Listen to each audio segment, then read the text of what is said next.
Champions EU Duel Qualifier week number 3. I am Lethal, and I've got with me someone you might remember and might recognise is Zacchaeus. Zach, how you doing, my friend? I'm good, Harry. Very, very good. Pretty excited for tonight's games. I mean, we've got some epic people playing today, and you know, we've got just under 300 people that are playing as well, and it's going to be a tough competition, but there are some big names still out there to qualify for the World Championships. Yes, it's going to be very interesting now because we've only got a couple of weeks left of this dual tournament to commence. But if we have a look back at what's actually happened so far over the coming weeks, we've had both of the sacrifice qualifiers. We've had 8 teams which have qualified already for the regionals. And if you look at the dual qualifiers 1 and 2, that's already been done and dusted. So we've had 16 players through to the regionals. And today we're going to play up to the top 16 with the top 8 playing on Sunday. And obviously we've got the same again with the qualifier next week. So, you know, things are going to be very interesting now because, you know, only 2 weeks left. We've got 300 people who've got to play for 16 spots. It's going to be very interesting. Yeah, and I mean, already we've got qualified Zoran, Noctis, Neutrino, Agent, Vu, Cooler, Claws, Cypher, Toxic, Garpy, Avex, Sturmy, Base, Demon, Witchel, and Faz as well. And I pronounce Witchel horrendously. It's Vichel, I believe. So pardon me when I get names wrong. I am dyslexic, and I will be doing that a lot tonight. Do you know what? I might actually use that excuse anyway, just in case I get one of the well, one of the names wrong. I've got a certificate, so I can prove it. Sadly, I can't. But yeah, talk about last week just in general. We saw a lot of really close matchups during week number 2, and a lot of them were 2-1. A lot of them were very close, just in general. So, you know, do you reckon we'll see a lot of these players from last week back into the top 16? Yes, I think the favourites are going to be Inns and Hell. I mean, they've already been there twice. But, you know, Inns losing out to Garpy last week, which was an insane game. I was actually at Garpy's house watching behind him, giving him some, you know, motivation and stuff.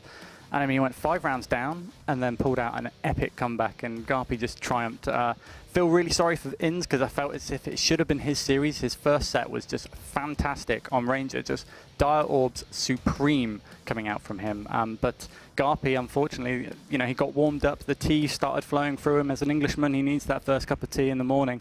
And he literally woke up 10 minutes before the game and go, I thought it was at 1 o'clock. Like, no, you're playing 10 minutes, mate. Get up, play. And then, you know, Hell was very unlucky. I mean, he's faced Cooler and he's faced Sturmy. And these are people that no shame to lose to at all. These are top names in Quake.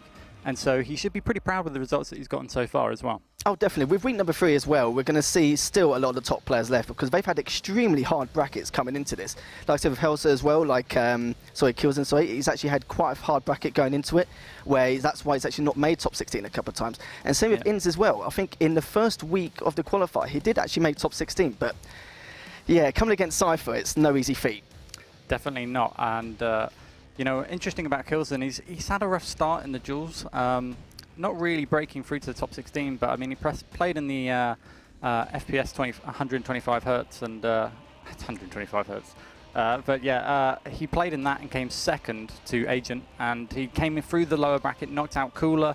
He almost, in fact, you know, made his way through the loser bracket, getting back into the winner bracket and doing fairly well. But Agent was able to clear up that tournament. I think this is the issue now, because it's such a big event. Obviously, these community cups and these other cups they actually they literally hold.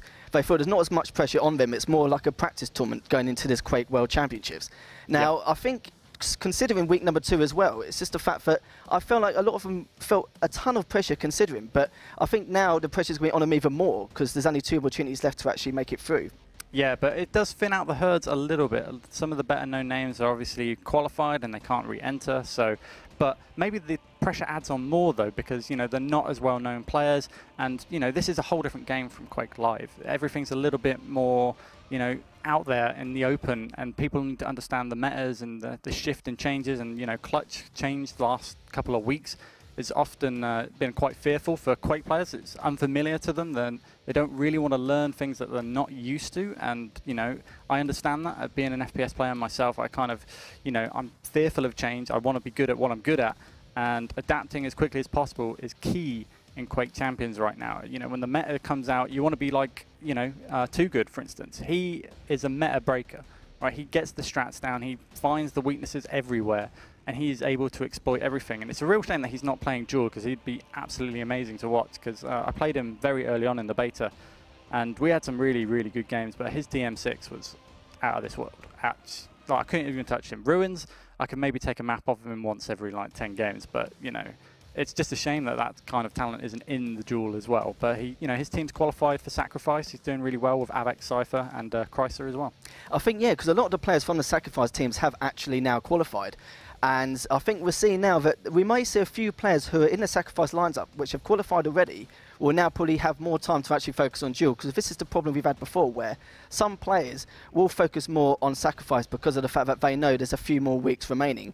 But now with week number 3 and week number 4 coming up now, it's going to be interesting to see if some of the players who maybe have just been solely focusing on Sacrifice actually try and play for the Duel now instead. Yeah, I think players like Strengths, for instance, kind of practice more Sacrifice and working on his team play rather than playing as much Duel. This is why I don't think we've seen him so much really breaking into the top 16 so far. I mean, he did do it in the first week, but then lost to Neutrino very convincingly as well. Neutrino just got the upper hand on him every time, which is kind of unfortunate. I was expecting him to win, especially after like the killer death bracket that Strengths was in, as well as Garpy. You know, Garpy had to beat Matrox, Base, Chrysler, and then he had Strengths, and then Strengths beat him, and you know, that was a really, really interesting bracket. And you know, now that there's been a more continuous seeding process, it should be a little bit more even out. We should be seeing the right players getting through to this top 16, where, you know, on Sunday they'll be playing for the last 8. Yeah, it's the seeding which is the main thing, considering how many players are actually competing. 300 at the moment. So with our next match coming up, I think it's going to be, is that Zoorgpl versus Reynir? So have you heard of one of these two players before? I'm not familiar with them, but we're going to see how they do, and we'll see how things conclude from here, I guess. Yeah, so it will be interesting to see if some of these unknown players or players we've not really heard of that will actually progress into the tournament, because there will be a lot of no-names who will try and actually crash into the scene and try and crack on. But with Blood Run being the first map, as in being one of the smallest Duel maps on the circuit at the moment, are we expecting much from these two? Either one of these players Russian, then yes. I've heard stories about, obviously with these Russian players as well on Blood Run, they also don't like Anarchy on this map either, due to the speed. A lot of Russians don't like Anarchy generally because, you know, they're very used to vanilla sort of Quake-style movement, and so when you throw in an Anarchy and, you know, you get a Vu-like player, you're going to be wetting yourself a little bit. You know, there's no two ways about it. But you know, it'll be interesting to see this matchup. I'm intrigued to see what their skill level is. They might be more active Quake Live players. I'm not too familiar with all the Quake scene, but you know, I speak to the very high end. I've been working a lot with Garpy, Hypno, Hell, and Vu, and being, you know, a UT player myself. You know, I'm hoping to see some of those UT talent come through. Dylan, go mate. And he means it as well when it comes to that, because you don't want to let our boy down. So, yeah. But yeah, with these two as well, it'll be interesting to see just how they crack on. Because like I said, it's normally the Russians who do enjoy Blood Run quite a lot. I don't know if it's because of the size of the map or the picks they can choose, just in general. But yeah, it will be interesting to see how it actually progresses, especially after the first map, because we don't really see much of Ruins of Sarnath much either, just in general. Well, Ruins of Sarnath is actually a pretty good map. If you're a railer, that's what you want to pick. That's where you want to head to. I mean, Blood Run, it's difficult. It's a lot of choke points. What I find frustrating about it when I play is that when I'm in control and I've got the damage that I wanted, I've landed a good rail here, a good rocket, and I really want to chase down my opponent, but I can't do it through the narrow corridors, through the teleporters. In your brain, you're just telling yourself, if I go through there, I'm just going to be in his situation, but reversed now, and he's going to have the upper hand. And it's frustrating to always have to constantly slow down your game on Blood Run, and you know, players like Garpy, he finds that incredibly frustrating, and you know, Anarchy players, I guess, will find that incredibly frustrating, especially against a Galena player as well, like Cypher. I mean, he again sort of chucked that in there towards QuakeCon, just showing out that Galena, and then carried it forward, and everybody's gone, okay, maybe Galena's a little bit valid here. We can work with this now and push her into some maps, and she's very viable on Blood Run with the teleporters. But yeah, I'm happy that it's Blood Run as the first map, because it is one of my personal favourite Duel maps just to watch, just in general. But if you do want to join in the discussion at all, just do the hashtag Quake or hashtag QWC.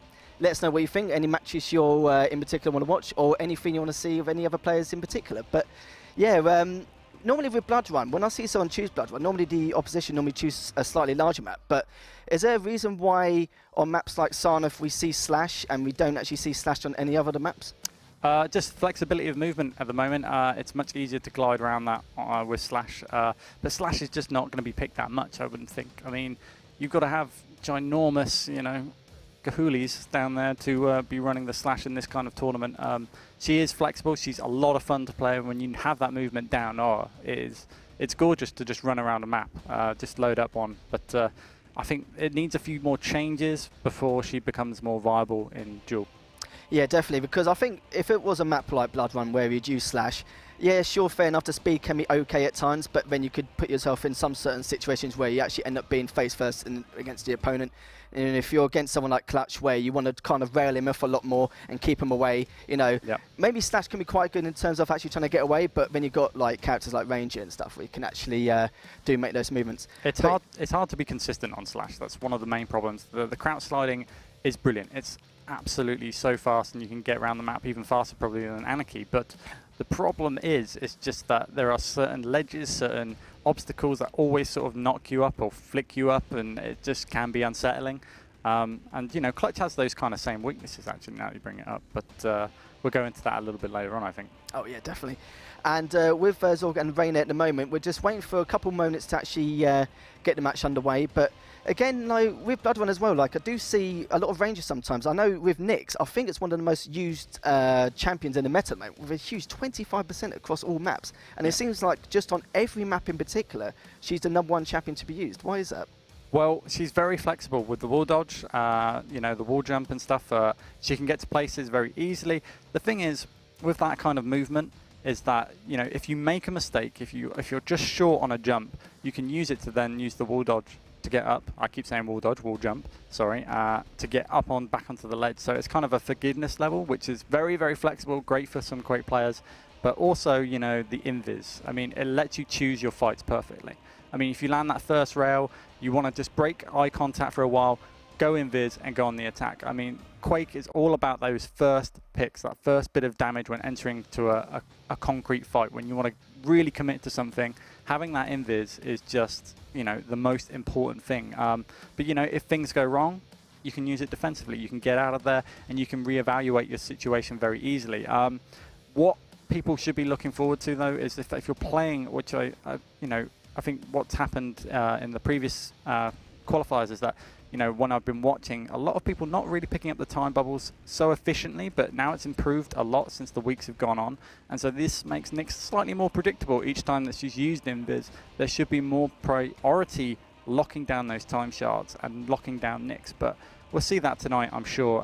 But Ranger is solid on everything. I mean, you know, on Blood Run, you can get up to, you know, from Mega down to the armor very quickly just through that Dire Orb. I mean, the Dire Orb as well is just choked in very nicely with the small corridors as well. You come against a big champion, you can easily just put the Dire Orb straight into somebody's chest and get a telefrag. And we saw that a lot actually in the Zoorgpl game. I think he got 3 frags in a row in that game just on Blood Run through the Dire Orb, which is just insane. I think Avec is also one of the guys who actually did that last time. I think it was just in one game as well. We got like 2 or 3 Dire Orbs in literally in one session. Literally one session. And, you know, he still got it, but even with the special abilities, it shows that it's not just, you know, the aim and the move, anything like that, but people are abusing the special abilities a lot more, which is great to see. But with Nyx, now that Nyx has been used quite a lot, I've noticed Visor's been used quite a lot just in general. Is that more of a counter pick towards Nyx because of the when she uses Ghost Walk, he can use his special ability to actually see where she goes after it's been used? Of course, yeah. I mean, personally, I think Clutch is more viable right now because obviously you've got a bigger health stack, you've got more viable tools. You know, if you're standing still, for instance, you take 20% less damage.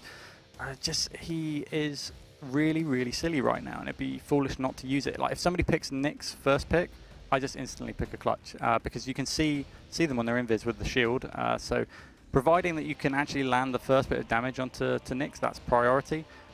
You'll always be an advantage. Now, if you're Clutch, if you're popping your shield first for defensive purposes, Nyx will actually still cause you a lot of trouble. She's still very flexible, but you just got to be aware of that when you're playing against a very good Nyx player. Because the thing with Clutch as well is I do see it chosen first quite a lot. Normally first or last, because obviously if you have it as last pick, then you may have had an issue with the first couple of champions and at least you've got him as a counter pick afterwards. But is there any maps which Clutch isn't really good at? Because obviously we know like maps like Blood Run and stuff is actually not too bad, but is there any other maps where he's probably really weak on? Not so much really. I mean, the problem is when people initially pick up Clutch, they want to go fast. Everybody wants to go fast, they can't stop themselves, and they kind of utilize the dodge in a way that they think, you know, I'm going to utilize this like a strafe jump, like I'm strafing across the map. And it's just not that simple. I mean, if you're playing on Blood Covenant, for instance, there are spikes in between the doorways, which everybody just seems to headbutt. Or when people go through the teleport, they use the dodge to pick up speed and just immediately on Blood Run just whack their head onto the top sort of top doorway going up to the armor. I mean, I saw Toxic doing that so many times last week against Sparty, but it's still, you know, against Toxic, he needs to make a lot more mistakes before you can take games off of that. Yeah, it's like that's what it comes to. It comes to mistakes in the day, especially in Duel. It's normally whoever makes the first mistake first, you capitalise, or you have to roam for that mistake. But sometimes I always feel like roaming for that mistake to happen can be quite good, because you want to pressure them to make the first mistake rather than just waiting to happen. But it depends on the situation. But we do have a tweet from Team DM Pro, and it says our players have a really good seed with Slip with number 2 and Sombra number 3. And yeah, we're just going to see how they crack on with that. So I hope to good luck with you guys and see how we crack on. But whilst we're still waiting for the first match in a moment, which will be underway shortly. Now, a lot of people have been saying that Reynir and Nyx are quite a balanced matchup. Now, do you actually agree on this? Or do you feel that it's maybe slightly more increased than that? You know, you have a favourite character, and if you're very good with Ranger, then maybe you don't feel pressured by it. I mean, they both have their weaknesses and their strengths, and obviously Ranger has a bigger stack in armor. So I feel if you get into an even fight with a Nyx, I'll always take a Ranger, you know, because, you know, if you can outlive your opponent, then you're always going to win. That's just, you know, simple math. But it all depends on those flexibilities of those, you know, abilities that are up at the time. And that's what you've got to be really aware of. I mean, it's very hard to hit Dire Orbs. You have to really place Nyx in the right place to land them. But Nyx, you know, she can choose when to attack you. She has more options in terms of setting up and predicting and positioning correctly for a fight. But, you know, they're both even, but it's hard to call. It all depends on the players that are familiar with their champions. I mean, Inns last week, he picked Ranger, I think, every time until he got to DM6. Blood Covenant, that is. Then he felt uncomfortable. He picked that actually Nyx first against Garpy, which was unusual because he'd been playing Ranger and Ranger so well. I think his confidence was knocked. He felt as if he couldn't progress very well with Ranger anymore. Like Garpy may have countered it with his Anarchy, so maybe he just tried to mix it up a little bit. And unfortunately, it fell flat for him. But hopefully, it won't fall flat for him tonight. Yeah, it'll be interesting to see, but I've not really... One thing I do want to see as well, a lot more Scale Bearers in Blood Run, because with the charging ability in close quarters, I've seen quite a few times they had quite an easy kill from that. For example, when I've seen some people actually bait the rail and actually bait it bottom mid, sometimes they bait it so that when the Mega and the rail comes up, normally they just zoom straight across. I think some person, I don't know who it was in one of the last of 16 matches, but they literally stampeded from, I think it was from... It's from Mega to the other side of bottom mid, and literally, like, he got him on the very last bit. But yeah, I am looking forward to hopefully seeing Scale Bearer as one of the actual potential picks in this. Well, Scale Bearer is actually a really good counter for Clutch because he can charge through the shield. The thing that you want to do though is that you want to make sure that Clutch uses that shield first. Make sure that you're into a fight where you're actually leading straight off the start, and then force him to use the shield where then you can charge, because as soon as the shield's up, Clutch is reluctant to fire usually, and you know. One of the key priorities when Clutch's shield is up, a lot of people forget, keep firing at the shield. Because as soon as you stop firing as the aggressor, he will fire back. He will find an opportunity to just absolutely destroy you. And a lot of players forget this, and the nail gun is super important against Clutch. It is like his kryptonite, and not a lot of people put a lot of faith into their nail guns at the moment, especially when that shield is up. Well, no pun intended. I think you hit the nail on the head there with the actual super nail gun, but that's the problem you see. When I see a lot of people playing against a Clutch and they've actually used their shield, yeah, you are right. Normally, I see them kind of just averting it or just trying to avoid him at all costs. They don't even try attempt to shoot him. They just try and basically just try and get away, which, yeah, it doesn't make too much sense in sometimes. It's kind of, it's natural. It's kind of instilled into Quake players, into Unreal Tournament players. When a target is gone, you kind of go, all right, well, what's the next move? I'm going to move on to that. So as soon as somebody goes behind a wall, you're kind of like, okay, he's going to go that side of the map. I'm going to rotate around this side, so on and so forth. And so when that shield is up, obviously things change. So after a little bit of time, we finally have the draft, and it looks like Galena will be the first pick for Reynir and Anarchy for Zorg, which doesn't surprise me too much because we were just talking about it for Blood Run. Yeah, so hopefully he's got some CPM A experience. It looks like he has with the Sorlag as well, so he's going to be bunning hot across this map very quickly. Got to be careful of that saw lag though. That acid spit in close quarters is going to be wreckful. But Galena, Ranger and Visor, interesting picks, and also Nyx coming out as well. What I find quite interesting as well is the fact that he chose Nyx even after he chose Visor. So it made me think twice. I'm not sure if he knows the matchup too well in that circumstance, but all I can say for him is I hope he doesn't go to that last champion when he's playing against Visor for people. Yeah, it depends on how flexible that Visor is. I mean, you have to be incredibly patient to force that invis and hit those shots first before you get Nyx going invis. Like, that's the whole sort of premise going into this fight, that Nyx will not start off, or she'll either start off using her invis going in, or if she uses it defensively, then she is pretty screwed. But, you know, hopefully that is not the case. Yeah, but she wants to land that first damage and sort of force that Visor's ultimate as quickly as possible, as many times as possible. But whether that happens or not, who knows? Yeah, because it's like I said, Bloodrun is a hit and miss sometimes in terms of picks, but I'm just still surprised about the Nyx picks at the end. But it's like I said, you know, 25% of the pick throughout the entire thing. But I would be interested to see how much it's picked on Bloodrun, because Bloodrun is probably very useful just in general. Yeah, I mean, Nyx is always really useful on Bloodrun. Just, you know, you can jump up to the armor very easily. You can access the Mega very easily. You have options to get in, and we're kicking things off. Yeah, it looks like they're now just going to look down, try and get Mega, but it looks like Reynir picked up the Mega before him, so he's just going to try and get away. And it looks like he will be trying to attempt to get the armor at the moment, and it looks like, I think he's just literally just got it before him, and as he's trying to light him away, he's going to try and hit himself back up. Yeah, so really low here. He's going to possibly go down to this LG. I mean, what was he thinking? I mean, he had his speed boost up, didn't use it, went across the Mega, which was nowhere near up. Just a little bit foolish. He should have just picked up and stayed a little bit cooler. Yeah, I think it might have been more first round nerves, because, you know, it's not like with any person, but it looks like Reynir's managed to get the first round, trying to spawn kill his opponent, almost managed to in the end, but it looks like Zoorgpl will just barely be able to get away. This is going to be a fast one here. Reynir just looking very complete, looking very focused, picking up the 100 armor as well now, and he's just going to find himself a lonely Nyx. Yeah, it looks like Reynir will be hunting him down for now with the amount of health and armor he's got at the moment, but yeah, it looks like he's just pulled back for now, and Zor's going to try and get that Mega, but as he does, he's going to meet to the rail, but it looks like he may just be able to back off in time. Yeah, there's the zoom rail again. Easy, quick first round there for Reynir. Yeah, it looks like Reynir, you know, didn't have to worry about the Nyx at the start or anything like that at the end, did he? Like, he seemed to ease himself in quite well. What do you think? I mean, he's got nothing to worry about in this game, I believe. I mean, with his opponent, he looks very, very new in my opinion, but I could be wrong. Maybe it was just like pre-round nerves. Just dropping down the totem there. It's a little bit better. Yeah, definitely. Like, with me, for example, like, you know, it doesn't matter how many tournaments you go to, first round jitters can always happen. Like, you know, it can happen to anyone. But obviously, it depends on how many experiences you've had. With Reynir, he's obviously, like, knows it quite well, not just the map and the game itself, but I think in the tournament scene in general, it just seems to be quite comfortable going into this. But as we're talking about that, it looks like he is just about to frag him, but yeah, never mind. Reynir's managed to finish off, no problem, and he's going to try and get the spawn kill straight afterwards. Bouncing him like a pinata, just smacking him about, air rockets everywhere. And Reynir just looks completely and utterly relaxed right now. He's just going to keep low, putting down these totems, and just wait for his opponent to walk into them, get some free damage.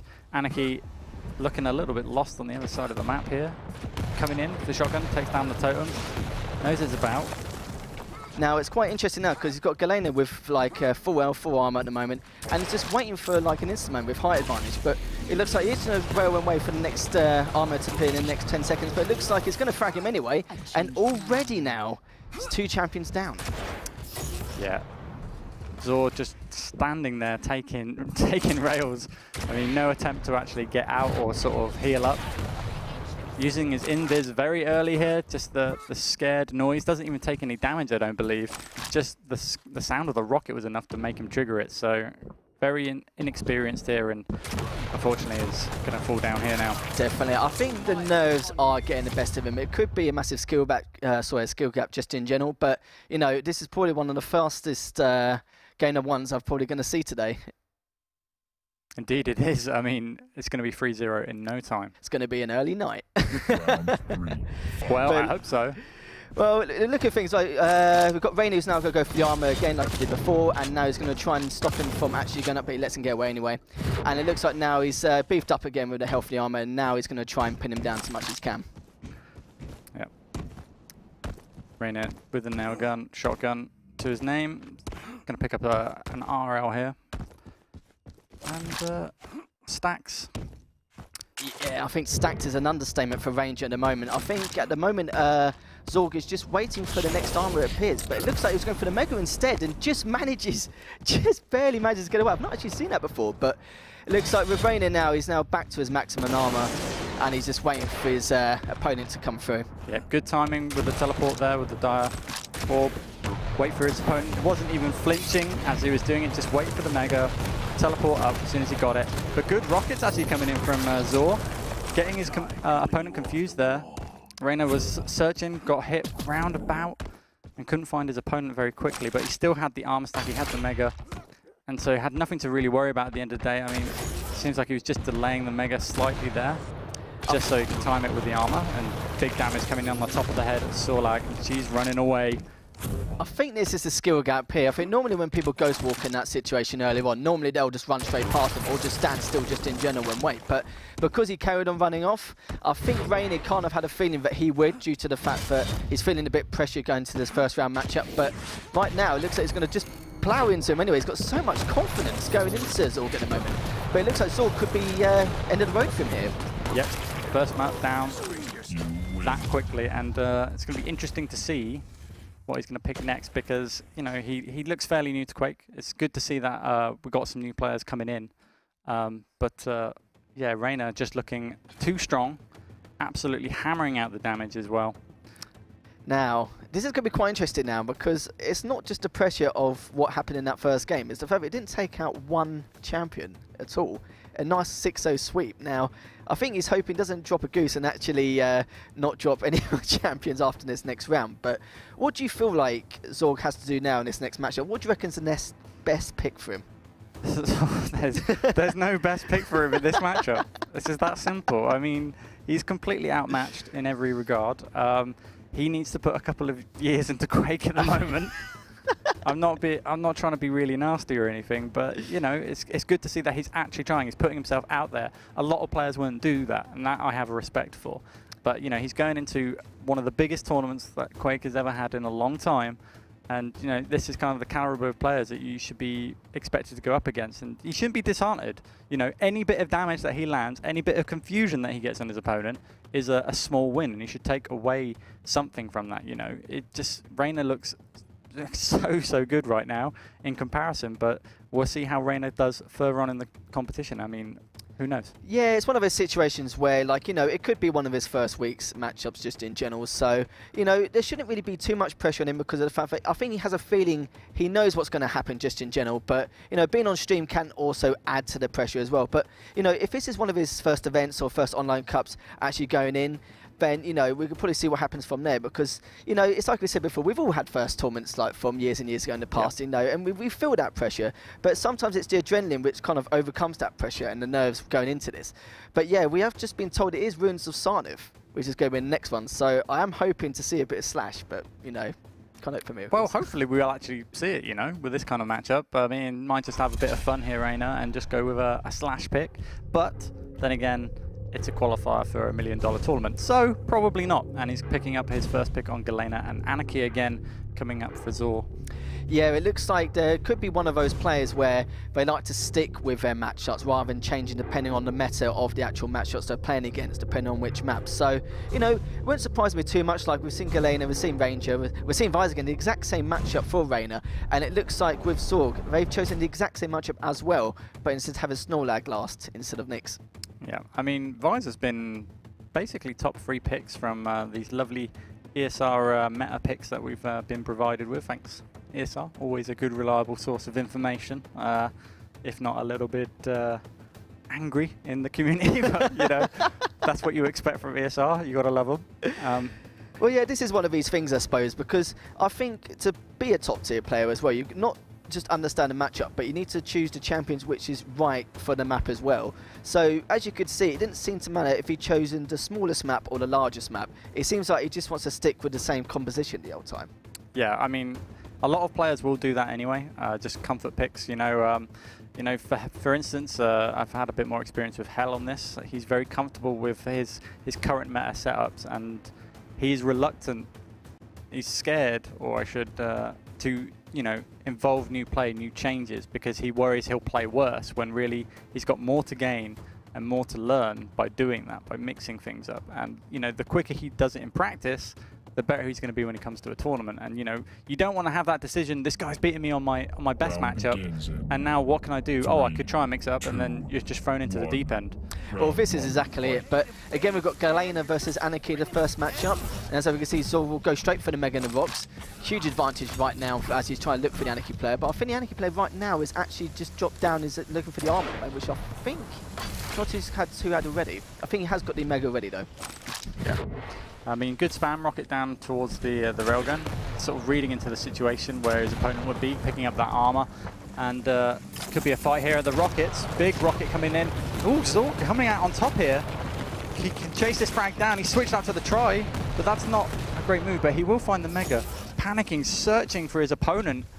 Just a little bit wary there, but Galena gonna be able to pick up that armor, and comes in strong and comes in fast, and there we go. Oh, that's such a shame as well. But it's not just low tier players. Some of the mid to high tier players do sometimes assume they're on more health than they actually are, so it makes them feel more pressured whether to actually wait and go down or whatever. But I think Zorg was kind of waiting for the Mega at the same time. I think he's hoping to pick it up and also drop down for him at the same time, but sadly by then Reynir was already healed up. But it looks like they're going to a battle at the moment. I think Reynir is going to try and be able to finish him off, and he's waiting for the outcome, but it looks like he will get the arm at the same time, but it looks like Zorg will be getting away with the rocks. Yeah, I mean, Zorg, a risky poke out there with the railgun there. I mean, one hit away from death she was, and good spam rockets coming in, landing and connecting. Got in visit just at the right time. I was hoping that she wouldn't go in, and she didn't, which was the right move. Gonna try and go down to the low ground and pick up the armor. Got to watch out for these totems though, but this is surely going to be it for Nix unless she can land in another couple of rails. And yeah, Reynir's going a little bit easy, I feel, on his opponent there. Yeah, it looks like Reynir is keeping timings really well at the moment. It seems like not giving Zorg any chance at all to gain any power-ups. And it looks like he is on the hunt for him right now. With Zorg, he hasn't picked up any health orbs or armor shards or anything at all at the moment. He seems to be just trying to back off and be careful. But I think he's more playing the sound game at the moment rather than actually trying to seek out his opponent and try and heal up. I don't know what game he's kind of playing at the moment. I mean, there's many options there to be had. I mean, the timing was pretty rough from Reynir, to be honest. I mean, there was an opportunity to steal Mega, especially when you're Nix. Maybe he didn't have invis, maybe he didn't want to go for it. But I think he just looked a little bit lost on the map, to be honest, than more than anything else. Yeah, because there was a lot of time in that game. I think it was about 30 seconds or so. It seemed like he wasn't too sure. I don't know if he didn't know where the health orbs or armor shards were, or maybe he just was a bit pressured and a bit wary in case Reynir's actually already there waiting for him to actually expect to do that move. So, yeah, it's quite interesting. But again, Reynir going straight for the rockets and the Mega Straffers and hunting down his opponent. Yeah, spamming out the teleporter exit there. Going straight for the LG and probably rail soon after. He's going to try and read into his opponent here. Didn't quite guess correctly, but they're soon going to meet up in the rocket launcher. Zorg is going to get 7 cannons to death here. Yeah, considering it as well, he actually had full armor and almost full health as well. He was pretty beefed up. And considering he actually managed to come out on that just barely as well after the acid. But right now, he just needs to get out of it and just get some health and armor back. After that dire orb, I kind of choked up a little bit there. I always forget that Quake doesn't have full damage in. So I've completely forgotten as well, to be fair. So you know, you're not the only one. As a UT player, I was like, oh, he's just killed himself. But no, that's not the case at all. And it looks like now already, as we were talking about that one segment, all 3 champions down already. 12-0, I think that was in overall. to be expected, considering the last game or the last map was exactly the same. Oh, mate, yeah, this is long over. Like, bring on the next match right now. I mean, there's not much to cast here apart from Reynir picking up some frag movie shots. I do apologise, sorry, by the way. It's actually 15-0 so far, so potentially 18. Sadly, you know, I meant to be able to do math, but sadly, as you can see, I can't. But as you can see here, like, Reynir's just going to keep him back for now, try and stop him from getting the rockets, and it looks like he's going to finish him with the machine gun with no problem, and now hunt him down again. Yep. Grabbing some time shards here. Chopping Totem down on the teleporter too, just in case we see this Nyx go through. Some easy free damage. I mean, Nyx can actually be one-shot by one of those totems. They do 75 damage. They also heal Galena for 50, I believe. Incredibly useful and great for slowing down fast-moving players as well. But Reynir's in a situation now, I think, where he's actually knocked him down, but he's trying to actually wait for him to actually poke out. But he's trying to rail him from such a small range at the moment. But you have to do a couple more rounds. Oh, no, never mind. It was in rail range anyway, but looks like he will be getting away and going to try and go for potential rocks and mega when he actually goes out there. Reynir doing more damage to himself than Nyx there. Yeah. I think that was an understatement, like, to the least, wasn't it? Just randomly fire around, wait until something connects. But easy control maintained here from Reynir. But this is his opportunity now. Like, Zorg needs to try and figure out exactly what he needs to do to get these power-ups back up. But it looks like he jumped and bashed into him anyway. But unlucky for him, it's going to be down to his last champion, which is Snorlax. So yeah, it's going to be tough against Galena. It's going to be tough, yeah, against Reynir in general here. Snorlax doing some nice acid spit. Hopefully that can do something, but it won't. Rocket's too powerful. Getting hammered, and a clean 2-0 victory. Reynir just too easy for him. I mean, to be honest, I think he was going a little bit too easy on him as well. I would have rushed him down immediately at every chance, knowing how you know, how squishy he was. I mean, picking up the Galena first as well, using that. It was very. I would have just gone, all right, I know my level of my opponent now. Let's not draw this out any longer. Let's end this quick and let's move on to the next match. I think this is the problem as well. It's like, I think he was in a situation where the skill difference in the two of them was so big. I don't think it mattered what map, champion, even if you let Reynir just have a machine gun, I think it just came to the point where, yeah, I think it was do or die time for himself on that second map, but it just wasn't going to happen at all. Yeah, but there's a lot of respect for Zorg. You know, he's coming into a big tournament. He's putting himself out there. He's been on a stream. You know, it's incredibly nerve-wracking. Oh, definitely, definitely. It's like for any first person who actually comes into this, knowing that when it's their first tournament, it's going to feel a lot of pressure. But I do hope that Zorg will watch this back and actually learn from the mistakes he made. But I don't think it is more just the mistakes he made. It could have been like just quite a lot of pressure just in general on him. Because you can see from here, Reynir was on his case 24/7 throughout the map. And it even seemed like when Zorg had even a beefy number of armor and health, it just seemed to be outplayed. Yeah, that was a fight that Zorg might have been able to have if his aim was slightly better, unfortunately. But he should be proud of that fight and that damage that he did there. I mean, take away, you know, you actually almost got a kill against an actual, you know, a quality Quake player. This is one of those things. I'll be interested to see how Reynir plays now as we come to the opening rounds, because, like I said, it's the first round. You know, you could see anyone play against each other just in general. So it will be interesting to actually see how Reynir actually gets on to round 2 and the future matchup just in general. Yeah, he's got a lot of people to play up against. I mean, Rel, Silence Peace, Sparty, Howe, Buckster, Memphis, Backstein, Picklewa, Slip, No Fear, Chronic, Latromi, Bus Driver X, Ins Hell, Strengths.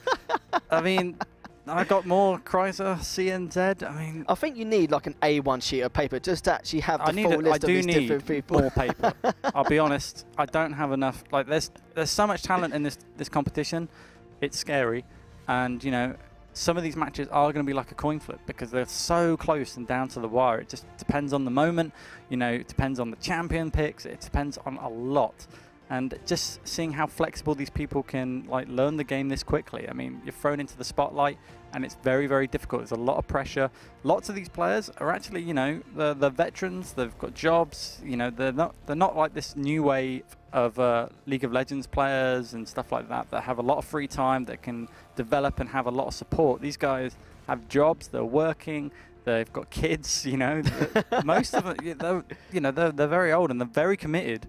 And, you know, I think Quake and Unreal Tournament in particular, they both need to start picking up the new school audience and sort of, you know, develop new talent. That's where Arena FPS should be developing and sort of build up that healthy environment for all the Arena games that are coming out, including Diabotical. Well, this is exactly it. But for now, that was the first round of the Quake Champions Week number 3. So come up for the third round coming up soon. So we'll see you in a bit.